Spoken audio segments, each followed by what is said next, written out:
Entonces, ahora vamos a hablar del abordaje sistemático no invasivo o mínimamente invasivo del manejo de la causa de hemorragia postparto, ¿no? Entonces, en el abordaje sistemático, comencemos por comprobar la expulsión de la placenta. Recuerdan que el manejo activo, ¿no? La placenta era muy importante saber si es que la placenta se expulsó completamente, ¿no? Entonces, lo que tengo que hacer es, si no se expulsó, tengo que hacer una revisión manual de la cavidad uterina y puede ser que tenga una placenta retenida o ausencia de plano de clivaje. Entonces, una placenta retenida con ausencia de plano de clivaje es un acretismo placentario, ¿no? Pero si salió la placenta, entonces tengo que comprobar el tono uterino, ¿no? El útero no está contraído, entonces es una atonía uterina, ¿no?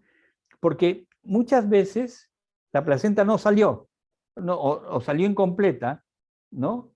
Y el útero está contraído, el útero está sangrando. Entonces le echan la culpa a la atonía uterina y se olvidaron de la placenta, ¿no? Entonces tienen que tener, el útero no está contraído, es atonía uterina.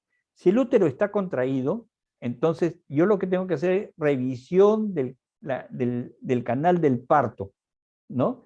Para ver si no hay un trauma, o sea, una lesión del canal del parto, una laceración, por ejemplo, ¿no? Y si hay ausencia de lesiones, entonces yo tengo que hacer una revisión manual de la cavidad uterina, porque puedo tener retención de restos, ¿no? O de repente puede haber una inversión uterina. O sea, yo veo al paciente y está ahí, ahí está ¿cómo se llama? El útero. El fondo uterino está en la vagina, ¿no? Entonces tengo que revisar. Si no reviso, entonces se me va a pasar, ¿no? Pues muchas veces creen que ya con ecografía se solucionó. Y lo otro que puede haber pasado es una ruptura uterina. Esto es lo que yo tengo que hacer, ¿no? Para poder tener un diagnóstico rápido, ¿no? De la paciente. Entonces, una de las medidas es la compresión bimanual externa, ¿no? Que puede ser interna y externa. Ahí creo que ahí tengo un error que es interna, ¿no? Es externa. Compresión bimanual, no, discúlpeme, está bien, es compresión bimanual interna. En la compresión bimanual interna debemos de colocar el puño, uno de los puños de su mano diestra, ¿no? En la vagina y hacer compresión en la cara anterior y con la otra mano por fuera vamos a hacer la compresión de la pared, o sea, de la pared posterior, ¿no? Y nos vamos a mantener por lo menos 10 minutos, por lo menos 10 minutos, ¿no? En los casos de tracción, de extracción manual de placenta, ¿cuáles son los puntos fundamentales que tenemos que tener presentes? En esto lo que tenemos que tener presentes es que lo primero que tenemos que ver es el plano de clivaje, o sea, donde se junta el endometrio, ¿no? Con el borde de la placenta. Es lo primero que tenemos que ver. Lo segundo que tenemos que tener presente es que no es sacar a pedazos la placenta. Hay que sacarla íntegra, completamente íntegra, porque después va a ser más difícil, ¿no? Corregir la retención de todos los restos. Y por último, después de retirar la placenta, lo que hay que tratar es a la paciente como, o sea, hay que tratarla eh, eh, como una atonía uterina.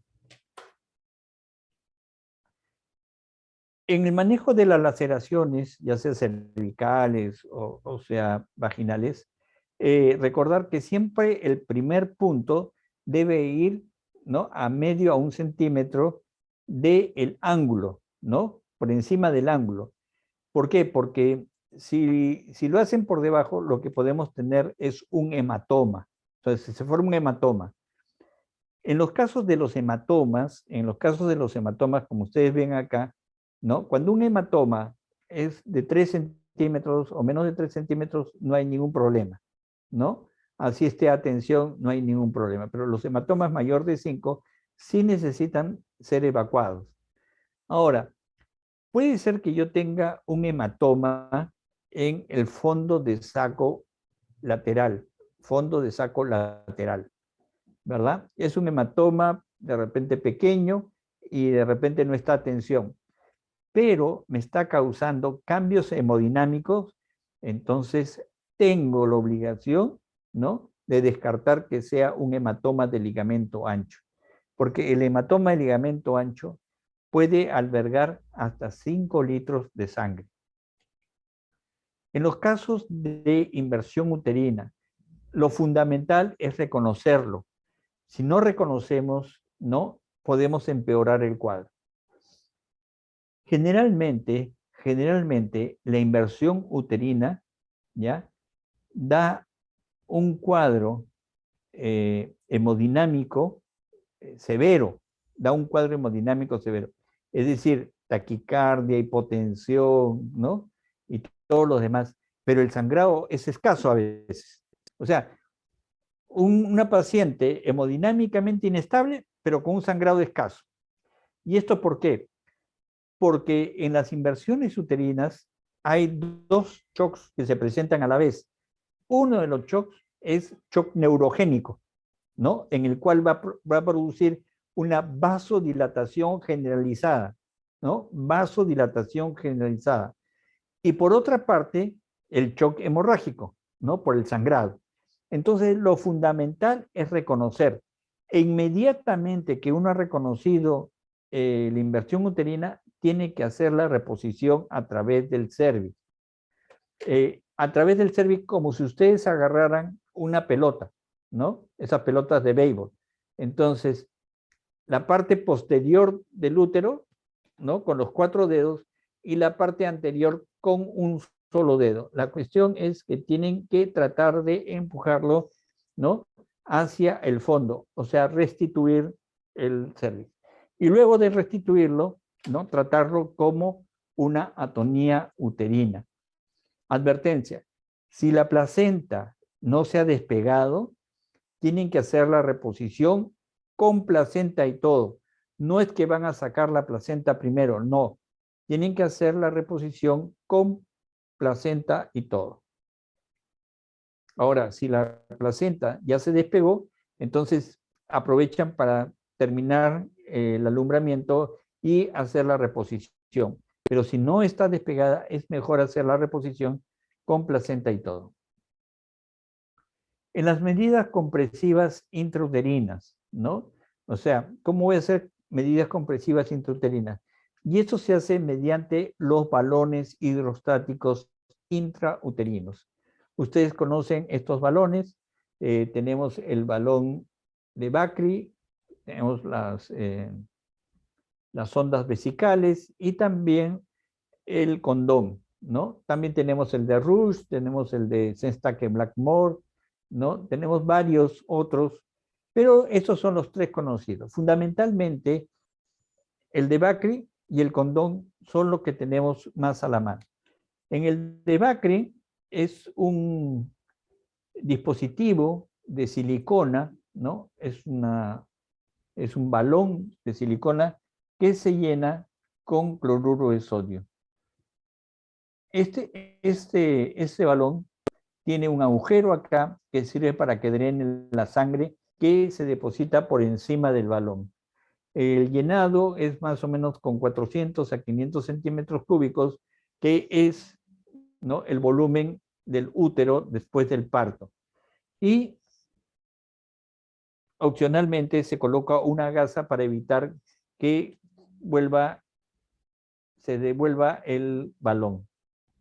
Pero en los otros casos tenemos estos balones hidrostáticos hechos con condón, o sea, son los artesanales hechos con condón.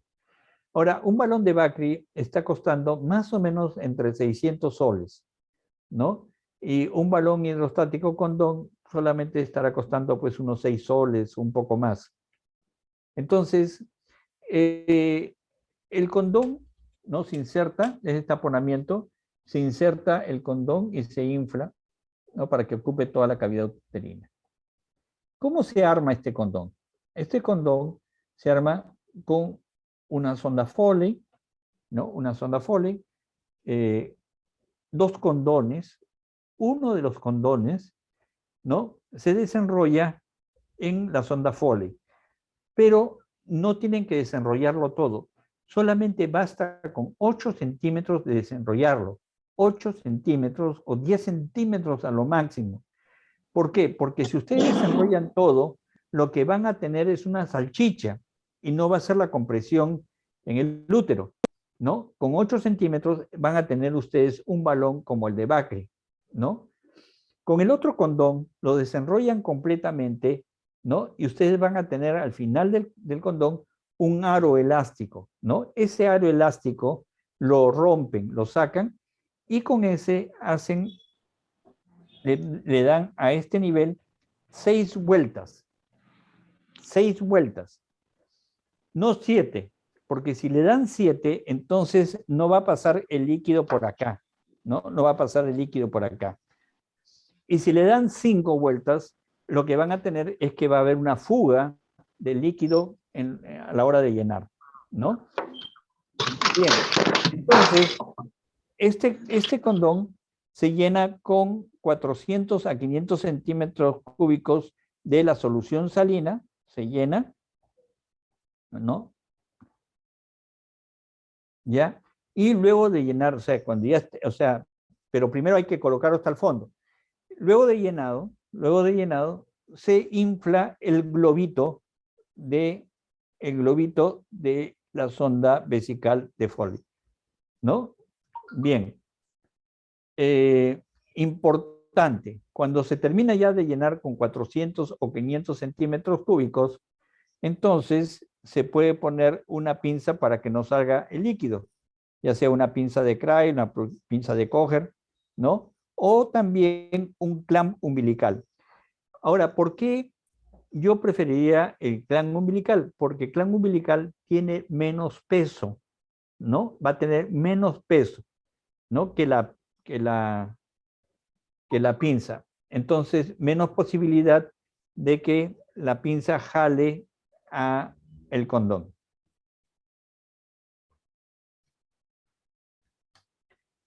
El traje anti-shock no neumático es un traje que es un traje compresivo. Está elaborado de neopreno y de velcro. El neopreno es el material que usan en los surfistas, ¿no? Esos trajes de surf. Y el velcro es lo que conocemos nosotros como el pega-pega, ¿no? Estos trajes anti-shock han sido distribuidos en el Perú. Bueno, yo lo sé hasta el año 2020, ¿no? Hasta el año pasado sé que fueron distribuidos, cerca de 600 han distribuido. Esta distribución debe tener un objetivo. El primero es que en una región debe ser entregado a los establecimientos, ¿no? Con mayor casuística de hemorragia, por una parte, que es un poco difícil poder saber quiénes son los que tienen mayor casuística de hemorragia, pero de todas maneras, al primer nivel, ¿no? Y los hospitales deberían de tener también igualmente este traje anti-shock, pero no para usarlo dentro del hospital, sino para que sirva de recambio. Entonces, el personal de salud del primer nivel llega al hospital con estos trajes, ¿no? Y inmediatamente le entregan el traje que ellos tienen, ¿verdad? Previamente desinfectado, lavado, secado y todo lo demás. ¿Por qué? Porque estos trajes anti-shock deben permanecer de 24 a 48 horas con el paciente, porque si la paciente llega chocada y yo le retiro el traje anti-shock, lo que voy a tener es que la sangre va a pasar de los órganos vitales a los miembros inferiores y la paciente se va a descompensar, va a tener un paro cardiorrespiratorio, ¿no? Entonces, esto es uno de los puntos que es importante.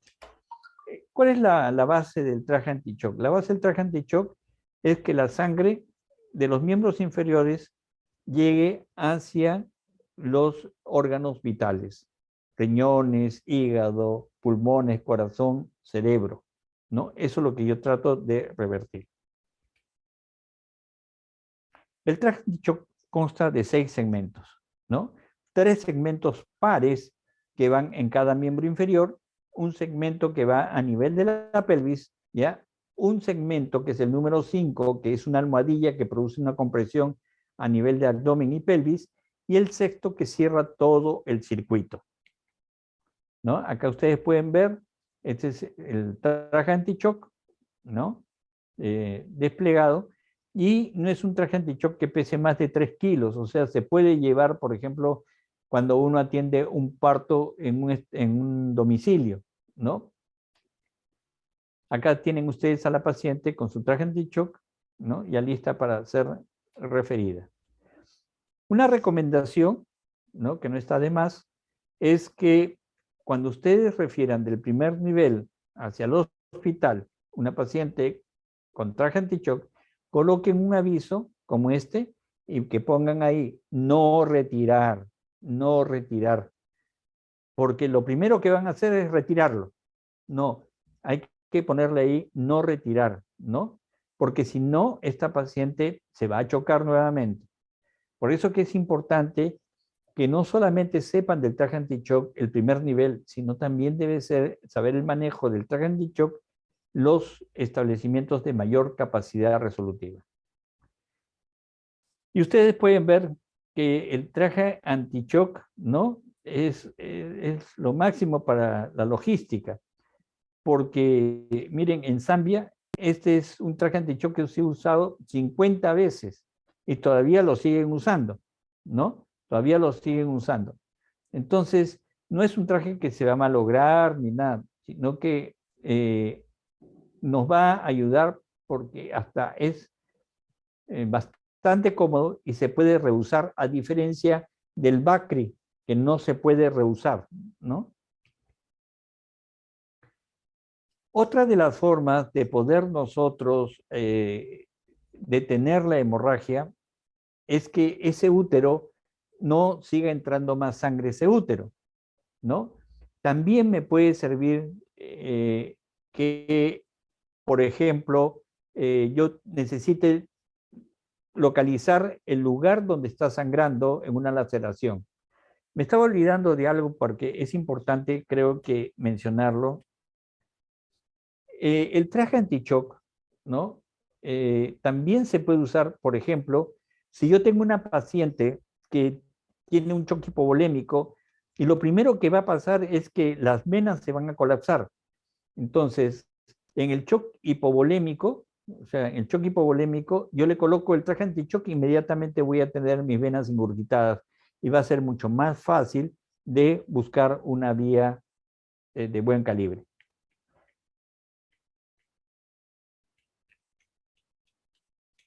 Bien, en la compresión externa de la aorta abdominal, ¿no? Tenemos que tener algunos reparos anatómicos. El primer reparo anatómico que debemos de tener es que la bifurcación de la aorta, o sea, el momento en que la aorta se divide en vena ilíaca primitiva izquierda y vena ilíaca primitiva derecha, ¿no? Es a nivel de la vértebra lumbar número 4, pero también está a nivel de la cicatriz umbilical. Por eso que la compresión debería ser hecha por encima de la cicatriz umbilical, algo hacia la izquierda, ¿no? Algo hacia la izquierda. Entonces, ¿qué es lo que tenemos que hacer? Es ubicar a la paciente en una superficie plana y firme, ¿no? Y colocar el puño con el pulgar fuera de los dedos. ¿Por qué? Porque si yo coloco el pulgar dentro de los dedos, lo que voy a tener es posiblemente una superficie irregular, ¿no? Y lo segundo es que yo lo que necesito es tener un ángulo de 90 grados, ¿no? O sea, las falanges, ¿no? Las falanges con el metacarpo, ¿no? Las falanges con el metacarpo, 90 grados, es 90 grados. Entonces, si yo coloco el pulgar dentro de los dedos, lo que voy a tener es la pérdida. Miren, entonces va a ser un ángulo de 45 grados, ¿no? Y no me va a favorecer en absoluto. Entonces se colocan ligeramente a la izquierda por encima del ombligo. Y vamos a aplicar una presión hacia abajo, ¿no? En forma perpendicular a la piel, ¿no? Y a través de la pared abdominal. Entonces, ¿qué es lo que tengo que lograr? Yo voy a palpar con la otra mano la arteria femoral. Y con esto yo voy a tener que la arteria femoral ya no va a presentar latido.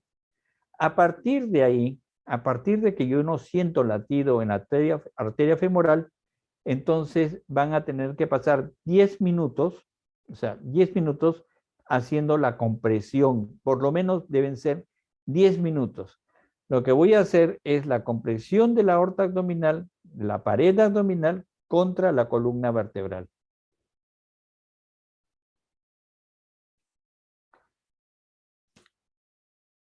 La otra maniobra o técnica que nosotros debemos tener presente es el pinzamiento transvaginal de las arterias uterinas o la técnica SEA, ¿no? Ahí está la técnica SEA. ¿Y qué es lo que se necesita? 2 valvas vaginales, 2 pinzas de Fester de anillos rectas, 2 pinzas de anillos Fester curvas y una sonda Foley, ¿no? 14 o 16. ¿Cuándo se aplica la técnica? Cuando se detecta una hemorragia mayor de 500 mililitros y que no responde a maniobras habituales de masaje uterino bimanual externo, interno, ¿no? Compresión de aorta abdominal y la aplicación de oxitóxicos, ¿no? Ya sea oxitocina, misoprostol, metergin, ¿no? O cualquiera de estas. Entonces, simplemente se coloca las valvas, se colocan las pinzas, ¿no? Y se moviliza hacia un lado, se verifica el fondo de saco lateral, donde está corriendo el ligamento cardinal, ¿no? Y se ponen las primeras pinzas en la comisura que forma el fondo de saco lateral con el cuello uterino.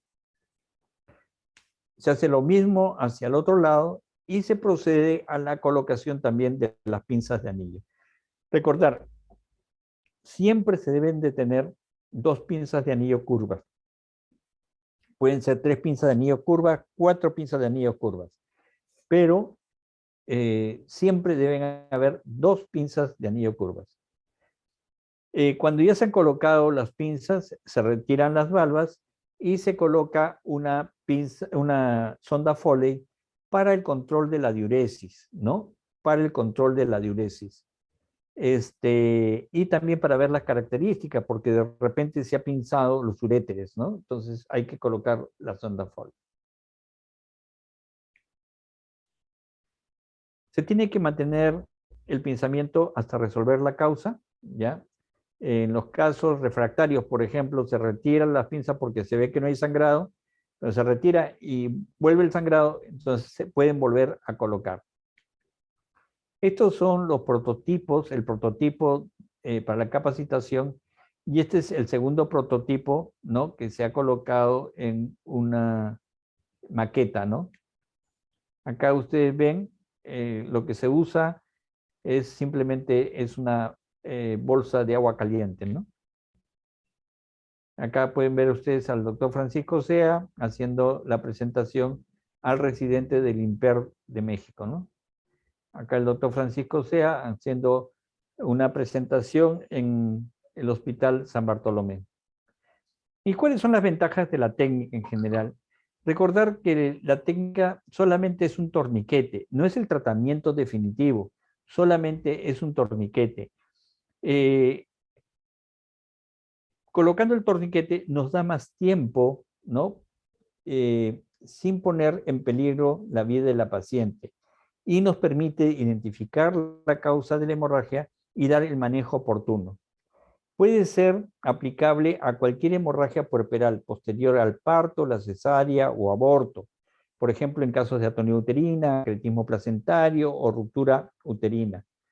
Ustedes ya saben, las arterias uterinas contribuyen con 70% del flujo sanguíneo.